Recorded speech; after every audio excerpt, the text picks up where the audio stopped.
Welcome to ప్రజా చైతన్యం. నేను మీ చంద్రబాబు గారు వైసీపీ పార్టీ పైన వైసీపీ ప్రభుత్వం పదనైన వ్యాఖ్యలతో విమర్శలు చేశారు. మరి అదే వ్యాఖ్యలకు సమాధానం చెప్పడానికి మనతో పాటు వక్ఫ్ బోర్డ్ చైర్మన్ గౌస్ మొహముద్దీన్ గారు మనతో పాటు ఉన్నారు. సార్ చెప్పండి, చంద్రబాబు గారు ఏమంటున్నారంటే జగన్మోహన్ రెడ్డి గారు ఒక చోట గెలవలేని ఎమ్మెల్యేని మరో చోట తీసుకుని వెళ్ళి నిలబెడితే ఎలా గెలవగలరు అంటే ఒక చోట ఉన్న చెత్తను మరో చోట చెత్త వేస్తే ఎలా ఒప్పుకుంటారంటూ ఎమ్మెల్యేలను చెత్తతో పోల్చాడు వైసీపీ ఎమ్మెల్యేలను. చంద్రబాబు చెప్తున్న మాటలు ఆయనకే వర్తిస్తాయి. ఇవాళ ప్రజాస్వామ్య వ్యవస్థలో అభ్యర్థుల్ని అక్కడే సామాజిక వర్గ సమీకరణాలు బట్టి కానీ ఇతర పరిస్థితుల బట్టి కానీ అటు ఇటు మార్చడం అనేది ఎప్పటి నుంచో జరుగుతున్న ప్రక్రియ. చంద్రబాబు ఈ ప్రక్రియను కూడా చెత్త అని అంటున్నాడంటే ఆ చెత్త చంద్రబాబుతోనే స్టార్ట్ అని చెప్పి మేము చెప్తాం. చంద్రబాబు గతంలో చంద్రగిరి నుంచి కుప్పానికి ఎందుకు వచ్చాడు అంటే చంద్రగిరిలో చెత్తను తీసుకొచ్చి కుప్పాలలో వేశారని చెప్పి మేము అడగాల.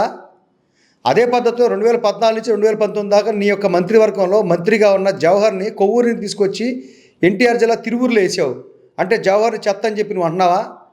చంద్రబాబు మాట్లాడటానికి సిగ్గుండాలి. ముందు నువ్వు సరిగ్గా లేవు, ఎంతో విమర్శ చేస్తావు. ప్రజాస్వామ్య ప్రక్రియలో సామాజిక వర్గ సమీకరణాల ప్రకారంగా కొన్ని సందర్భాల్లో ఒక ఎలక్షన్ నుంచి 2 ఎలక్షన్కి వచ్చేటప్పుడు మార్పు చేర్పు అనేది సహజం, అది జరుగుతాయి. ఏదో వైఎస్ఆర్ కాంగ్రెస్ పార్టీ ప్రభుత్వాన్ని మా నాయకుడు జగన్మోహన్ రెడ్డి గారిని విమర్శించడానికి దీన్ని ఒక సాగ్గా నువ్వు చూపిస్తున్నావు తప్ప చెత్త అనేది వాడే పదప్రయోగం అనేది చాలా తప్పుగా మేము చెప్తా ఉన్నాం. ఆ చెత్తను నువ్వు భావిస్తే ఆ చెత్త నీతోనే స్టార్ట్ అని చెప్పి ఈ సందర్భంగా మేము తెలియజేస్తా ఉన్నాం. సార్ మీరేమో జగన్మోహన్ రెడ్డి గారు తీసుకున్న నిర్ణయాలు మంచివి, సామాజిక సమీకరణాలు పేరుతో అని చెప్తున్నారు. అంటే ఇక్కడ మార్చాల్సింది ఎమ్మెల్యేలను కాదు జగన్ గారిని మార్చాలంటున్నారు. కోరుకుంటున్నది క్విట్ జగన్ ఏపీ అని నినాదాన్ని ఇచ్చారు ఆయన. ఎవరైతే బీహారు దొంగ అన్నావో, ఎవరైతే మనల్ని ఈ ఐపాక్ టీం వాళ్ళు మనకి ఇది ఏదైతే పీకే టీం మనకు అవసరమా అన్నావో అదే పీకే టీం ప్రశాంత్ కిషోర్ని తెచ్చి వాళ్ళు ఆయన వ్యూహాలు తీసుకొని నువ్వు రాజకీయం చేస్తావు, అందరూ గమనిస్తూ ఉన్నారు. నువ్వు 14 సంవత్సరాలు సీఎంగా ఉన్నావు. నువ్వు చెప్పుకోవడానికి నీ హయాంలో ఒక్క సంక్షేమ పథకం లేదు. 40 years ఇండస్ట్రీ అని చెప్పుకుంటా ఉన్నావు. ఒక రాజశేఖర రెడ్డి గారిని తీసుకుంటే ఒక ఆరోగ్యశ్రీ, ఫీజు రియంబర్స్మెంట్, ఇంకా అనేక పథకాలు గుర్తుకు వస్తాయి. జగన్మోహన్ రెడ్డి గారిని తీసుకుంటే వాళ్ళ నవరత్నాల పథకాల ద్వారా అమ్మఒడి కాడి నుంచి అన్ని రకాల పథకాలు జగన్మోహన్ రెడ్డి గారి ద్వారా గుర్తుకొస్తూ ఉన్నాయి. నువ్వు చెప్పుకోవడానికి ఏముంది? ఇవాళ రాజకీయంలో పనికిమాలిన వాళ్ళు ఎవరైనా అంటే అది నారా చంద్రబాబు నాయుడు అని చెప్పి యావత్తు ఆంధ్రప్రదేశ్ ప్రజానీకం యావత్తు ఘోషిస్తూ ఉంది. ఇవాళ ఫిట్ చంద్రబాబు, బై చంద్రబాబు అన్నారు కాబట్టి 2019లో చిత్తుగా ఓడించారు. తప్పనిసరిగా ఆ నినాదం మరింతగా ముందుకెళ్తూ రేపు రాబోతున్న 2024 ఎన్నికల్లో చంద్రబాబు అనే పార్టీకి డిపాజిట్ కూడా లేకుండా ప్రతిపక్ష హోదా కూడా లేకుండా చేస్తారని ఈ సందర్భంగా తెలియజేస్తా ఉన్నాం. సార్ మీరేమో జగన్మోహన్ రెడ్డి గారు మంచి సంక్షేమ పథకాలు అందించారు, స్వరాజ్యాన్ని తెచ్చారని చెప్తున్నారు. మరి ఆయన ఏమని చెప్తున్నారంటే జగన్ గారి హయాంలో రైతులందరూ ఆత్మహత్యలు చేసుకున్నారు, అప్పులు పెరిగిపోయి దీనికి కారణం జగన్మోహన్ రెడ్డి గారు, మేము కనుక వస్తే రైతు రాజ్యాన్ని తీసుకొని వస్తామని ఆయన పిలుపునిచ్చారు కదా. మరి ఇవాళ నువ్వు రైతు రాజ్యం తీసుకొని వస్తారంటున్నావు. మరి 2014 నుంచి 2019 సీఎంగా ఉన్నావు. అప్పుడు ఎందుకు తీసుకురాదు రైతు రాజ్యం? నువ్వు 14 సంవత్సరాలు సీఎంగా ఉన్నావు. మరి అప్పుడు ఎందుకు చేయలేదు ఈ సంక్షేమ పథకాలు?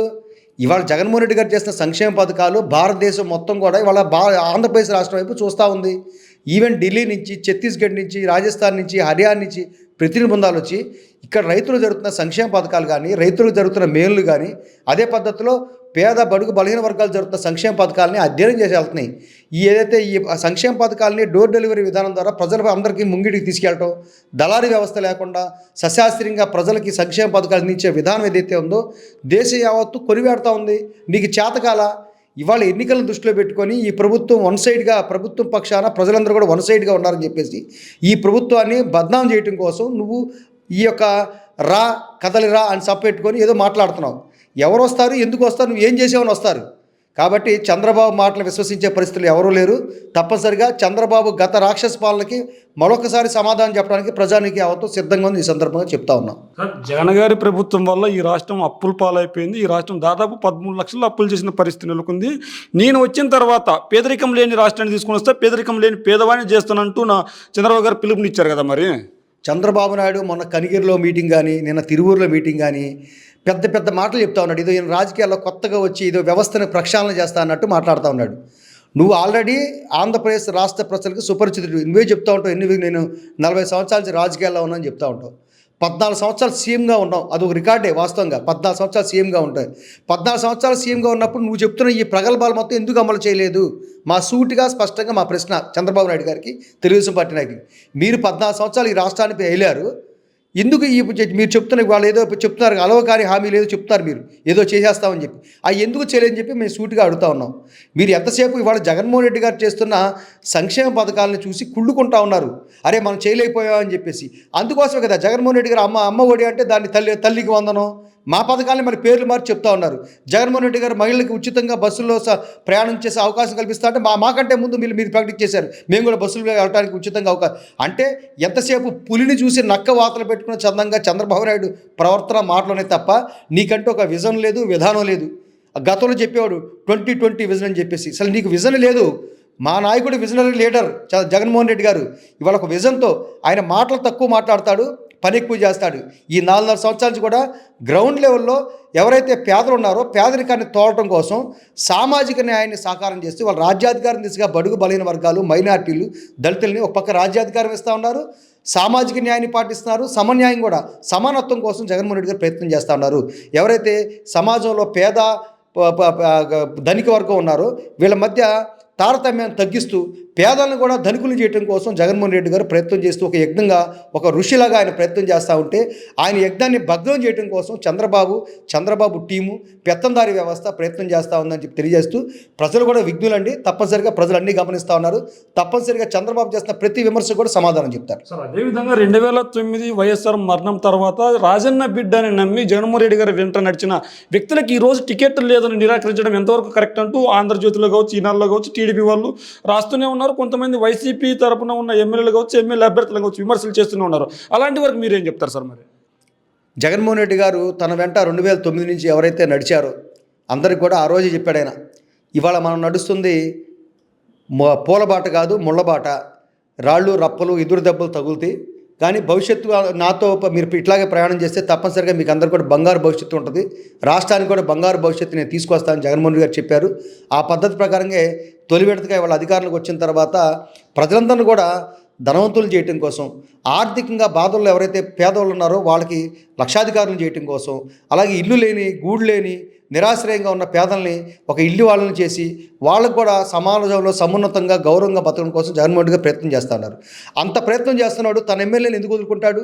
తనతో పాటు పక్కనే నిలబడిన వాళ్ళని ఆయన బాగా చూసుకుంటాడు. ఇవాళ ఎవరైతే వైఎస్ఆర్ కాంగ్రెస్ పార్టీని నమ్ముకొని జగన్మోహన్ రెడ్డి గారు నమ్ముకొని ప్రయాణం చేశారో అందరూ కూడా ఉన్నతమైన పదవులు, ఇవాళ క్యాబినెట్ ర్యాంకులు, డిప్యూటీ సీఎం పదవులు అసలు గతంలో ఎప్పుడూ లేదు. అటువంటి పద్ధతులు ఇవాళ ప్రభుత్వ సలహాదారులు కానీ, కార్పొరేషన్ చైర్మన్లు కానీ అన్ని రకాల పదవులు ఇచ్చి అందరినీ గౌరవించుకుంటూ వెళ్తూ ఉన్నారు జగన్మోహన్ రెడ్డి గారు. కొన్ని చోట్ల వాళ్ళ స్థానిక ఇబ్బందులు కానీ ఇతరత్ర వాళ్ళ మీద స్థానికంగా అసంతృప్తులతో రీత్యా సీట్ నిరాకరించడం, కొన్ని చోట్ల సామాజిక వర్గాల ఇబ్బందులు వచ్చి అక్కడ తప్పనిసరి మార్చినప్పుడు కొంతమంది బరస్ట్ అవుతున్నారు తప్ప ఎక్కడ కూడా జగన్మోహన్ రెడ్డి గారి నిర్ణయం మీద ఎవరికి కూడా అసంతృప్తి లేదు. తప్పనిసరిగా మేము ఏదైతే మా నాయకుడు పిలిపించాడో వైనాట్ 175 ఆ నినాదాన్ని సాకారం చేయడం కోసం వైఎస్ఆర్ కాంగ్రెస్ పార్టీ శ్రేణులు మొత్తం కూడా జగన్మోహన్ రెడ్డి గారు అంటే నడుస్తూ ఉన్నాయి. జగన్మోహన్ రెడ్డి గారి మాటే మాకు వేదం అని చెప్తా ఉన్నాం. ఏదైతే ఇవాళ తెలుగుదేశం పార్టీకి సంబంధించిన పచ్చపత్రికలు ఏబిఎన్, ఈనాడు, TV5, ఈనాడు, ఈ ఆంధ్రజ్యోతి, ఈ పత్రికలు ఏదైతే ఉన్నాయో తెల్లారులు ఇస్తే ఈ ప్రభుత్వం మీద బురద జల్లటమే పద్ధతిగా ఎజెండాగా పెట్టుకొని చిన్న విషయాన్ని కూడా బోతోత్తులో చూపెడుతూ ఇవాళ అచ్చంగా హెడ్లైన్స్ కూడా అవే చెప్తా ఉన్నారు. ఇవన్నీ కూడా ప్రజలు గమనిస్తారు. ప్రతిదాన్ని కూడా ఏదైతే నాణ్యానికి మరోవైపు చూపిస్తా అని చెప్పి దివంగత ప్రియతమ మహానేత డాక్టర్ వైఎస్ రాజశేఖర గారు సాక్షి పత్రిక పెట్టారో ఆ సాక్షి పత్రిక క్లియర్గా రాస్తూ ఉన్నారు. ఈనాడు చేస్తున్న ప్రతి విమర్శకు కూడా ఫ్యాక్ట్ చెక్ అని చెప్పేసి మెయిన్ పేపర్లోనే నిన్న వాళ్ళు చేసిన విమర్శకి ఈరోజు మేము సమాధానం చెప్తా ఉన్నాం. ఇవన్నీ కూడా జనం కూడా గమనిస్తూ ఉన్నారు. తప్పనిసరిగా చంద్రబాబు చేస్తున్న దుష్ప్రచారాన్ని, గోబెల్స్ ప్రచారాన్ని నమ్మడానికి ఎవరు సిద్ధంగా లేరు. ప్రజాక్షేత్రంలో రేపు తప్పనిసరిగా జగన్మోహన్ రెడ్డి గారికి జయం కలుగుతుంది. ఈ రాష్ట్రంలో వైఎస్ఆర్ కాంగ్రెస్ పార్టీ రెండోసారి విజయదుందుకు ముగించిపోతుందని తెలియజేస్తా ఉన్నాం. మీరు లోకల్ కేబుల్ ఛానల్లో విలేకరుగా పనిచేస్తున్నారా? మీ వృత్తిలో ఎదగలేకపోతున్నారా? అయితే మీకు ఒక సువర్ణావకాశం. నెలసరి జీతంతో పాటు వసతి సదుపాయం కలదు. వివరాలకు సంప్రదించండి 9885000468. అర్హత ఇంటర్మీడియట్ డిగ్రీ. పనిచేయు స్థలం విజయవాడ.